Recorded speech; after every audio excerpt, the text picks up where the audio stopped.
అన్ననే చూసింటారు రాహుల్ గాంధీ గారు. నేను మాట్లాడకూడదు అనుకున్నా, కానీ రోజు రోజుగా ఆయన తెలివి ఏమైతే ఉందో నాకైతే అర్థం కావటం లేదు. ఒక ఆటం బాంబు పేలుస్తానన్నాడు.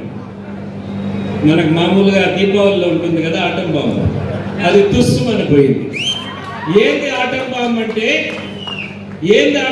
అంటే కేంద్రంలో బీజేపీ ప్రభుత్వం రిగ్గింగ్ చేసుకొని ఎలక్షన్ కమిషన్తో మిలాఖత్ అయి ప్రభుత్వం మూడోసారి వచ్చింది అని చెప్తాడు.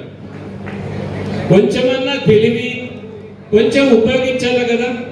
2014లో వాళ్ళ కాంగ్రెస్ గవర్నమెంట్ ఉన్నప్పుడే దగ్గర 282 సీట్లు భారతీయ జనతా పార్టీ గెలుచుకొని 35 సంవత్సరాల తర్వాత మొట్టమొదటిసారిగా ఒక పార్టీకి పూర్తి మెజారిటీ వచ్చింది 2014.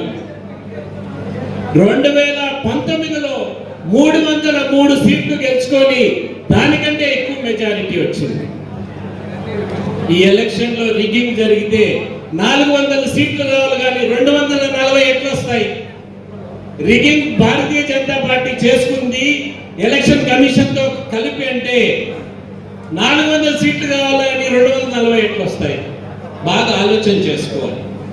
ఆయన మాట్లాడే మాటలకి అసలు అర్థాలే నాకే అర్థం కావటం లేదు. అన్ని సంవత్సరాలు నేను పార్టీలో ఉంది.